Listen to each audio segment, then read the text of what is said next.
Minister has just started speaking here in Parliament House about the appointment of Sarah Henderson as a Victorian Senator. Let's take a look. All 38 women that are in the Senate, but all of the women who went before those women in the Senate today, who blazed the trail, who ensured that their voices were heard and that more female voices were heard. We still have a journey to go on this in the House of Representatives, and the Liberal Party still has a journey to go as well on this issue. But I'm pleased that since becoming Prime Minister, of the 28 members of Parliament that have joined our ranks here in Canberra, half of those have been women. That 7 members of my Cabinet are women, the highest number ever in any Australian Cabinet. We still have a long way to go. We understand that. And I intend to continue as I have started as Prime Minister. But today is a day not for any one side of politics, although we do celebrate the fact that the 38th Senator to be a woman has come from the Liberal Party.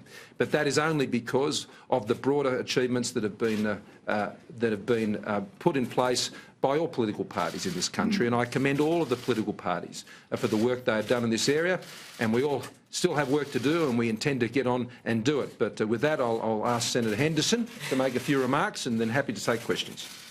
Well, Prime Minister, good morning, everyone. It is wonderful to be back. And I'm very proud that as I entered the Senate this morning, of course, it is also a moment of history. We now have 50-50 women and men in the Australian Senate, and of course, being a Liberal Senator for Victoria, I'm exceptionally proud.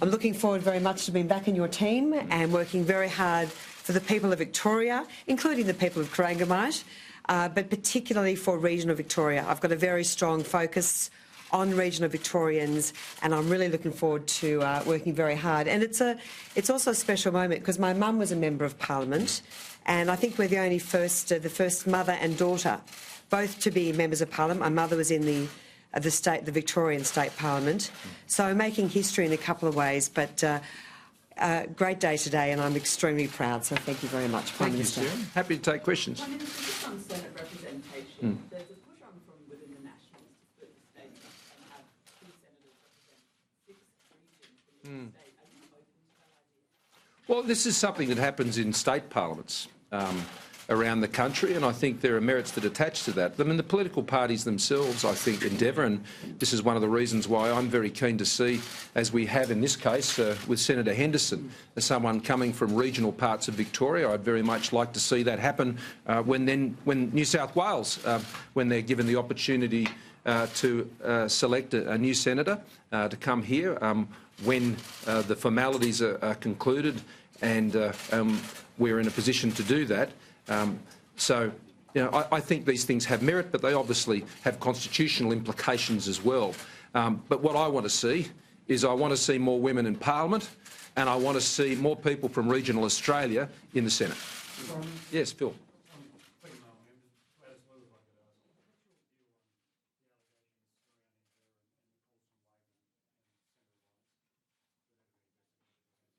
Well, Gladys Liu has made a very clear statement. Let's be clear. Gladys gave a clumsy interview. She's a new Member of Parliament. And if that were the grounds for which people weren't sitting in the Parliament, it'd be a pretty empty place. And none of you have had a good story in your lives. There are clumsy interviews that are given from time to time. And on this occasion, one was given by a new Member of Parliament. But let me tell you about Gladys Liu.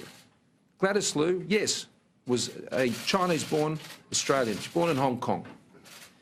And Gladys has overcome incredible challenges to be a member of this place. She's overcome disability. She's overcome domestic violence. She's overcome the challenges that people from many different backgrounds in our ethnic communities face in this country, to actually come through the ranks of our own party and to represent our party here and represent the people of Chisholm in this parliament. She's someone who's run a small business. She's someone who came here to get an education and has created a life here for her and her family.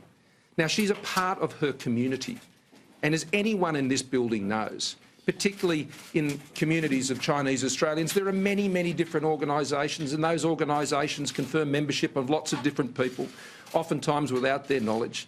But these organisations are part of the community. Indeed, her Labor candidate at that very same election was a member of at least two of the organisations that Gladys has been a member of. But let me tell you what Gladys Liu hasn't done.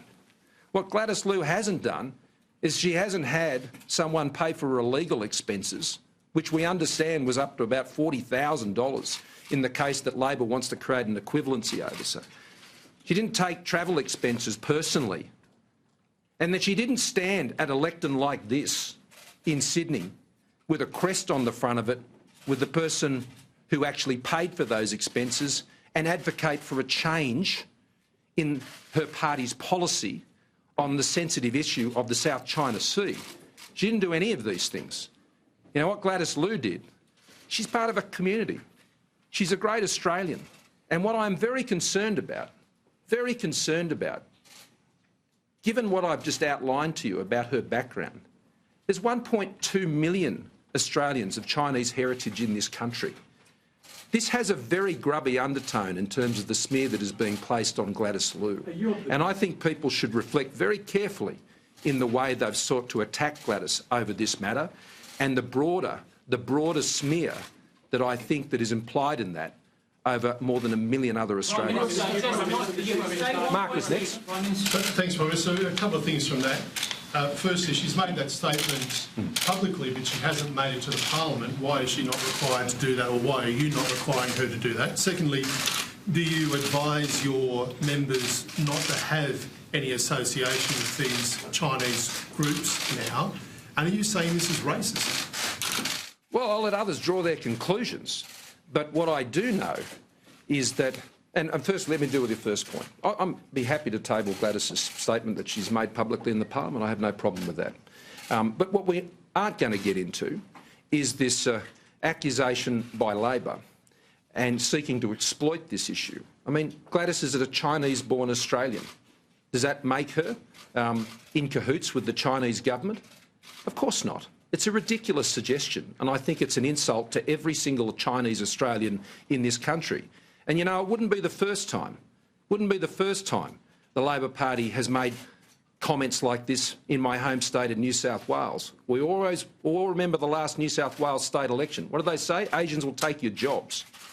So, you know, the Labor Party got to take a good hard look at themselves as to why they are pursuing this matter. They might want to dress it up as national security, but I think 1.2 million Australians of Chinese heritage get the point, and I don't think that'd be too plus by. A couple of questions on this. Firstly, have you inquired with Gladys Liu as to the nature of her work with the Chinese consulate down in Melbourne?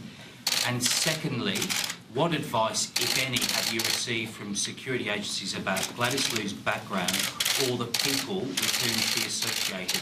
Well, let me deal with the second question first, because this is a very important question. And it's a point, and I'm not suggesting anything by your question that this is any sort of alliance or alignment in your reasoning for asking it. The Labor Party has been saying that these are questions the government has to answer today.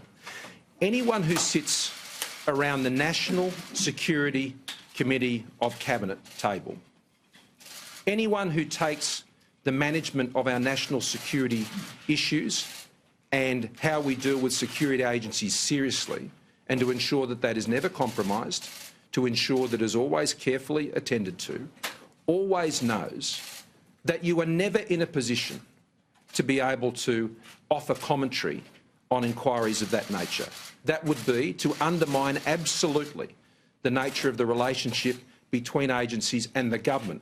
And anyone who would suggest that responding to a question like that in that way provides any inference in any way, shape or form would know that that could not be done.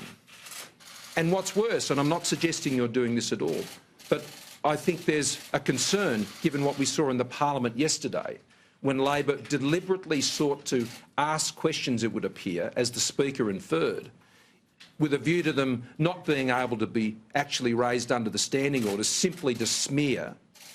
Labor knows that that's the responsible answer to that question. So why do they raise it? They seek to smear an Australian of Chinese heritage simply for the fact that she did a clumsy interview. Now, if that were the case, the entire Labor frontbench would have to resign. She gave a clumsy interview. Fair enough. She's in her first term. She's been here for a few weeks. And I think that she should be extended some comfort and support. I know full well what Gladys Liu had to overcome to get here. I remember sitting in the chamber and listening to her maiden speech. And it was a story of great Australian success. And, you know, Australians of Chinese heritage, regardless, I think, of their political persuasion, celebrated the fact that we had the first Chinese-born Australian woman in our parliament. And I think Labor should think very carefully at the way they're dressing up a political attack on Gladys Liu, and I think they should reconsider the line that they've taken. No, let's go on. Work in the Chinese consulate. There is no matters before me that would give me concern. Let's just open up the broader issue and rather than speaking in the sort of smoke and mirrors that we're trying to around advice or otherwise from security agencies. Do you think it's worth considering, given the concern of foreign interference in Australia, ensuring that all MPs undergo security clearances so that we, the Australian people, can be confident that everyone who is sitting in Parliament has passed those security checks? Oh, look, honestly, I think that's not a practical suggestion, given the broad range of candidates that you have at any election. There are foreign interference laws in this place. We know because we introduced them, and the standards are very clear, and the agencies undertake their work as is appropriate, and they deal with the government on those matters as they consider as appropriate. 3 Australians detained in Iran. Are you concerned by the timing of this, given the action that Australia has taken in the Strait of Hormuz? Well, I'd refer to the comments made by the Foreign Minister. These are always very sensitive cases, and they're never issues that are addressed well by offering public commentary on them. And I note that in at least one of these cases, that's a view that's been expressed by family members. So we will continue to pursue these matters in the interests of the Australians who are at the centre of these cases, and we will do that carefully, and we'll do that in close consultation through our officials who have been part of this process now for some time, and I'll respect the wishes of the family, and I'll respect the best interests of those citizens. Yeah, Tom. You mentioned earlier some local Chinese community groups, of which Ms Liu seems to be a member. What concerns do you have about the China Overseas Exchange Association? It's not a local Chinese community group, it is an organ of the Communist Party of China. Well, look, we will always look at all of these issues carefully in terms of any impacts on Australia's interests and take whatever action we need to ensure that Australia's interests are not jeopardised. Last question. Pardon? Oh, well, Lani, I'm going to stop you there because it's the same answer as I just gave. Engaging in public commentary about process on consular cases is never in the interests of those who are caught up in these issues, so I'm going to respect their families' views, I'm going to respect their interests, and I'm going to limit my commentary to the matters I've always said. Chris? Prime Minister. No. General point, your government was so concerned about foreign interference that you passed foreign interference laws. Yeah.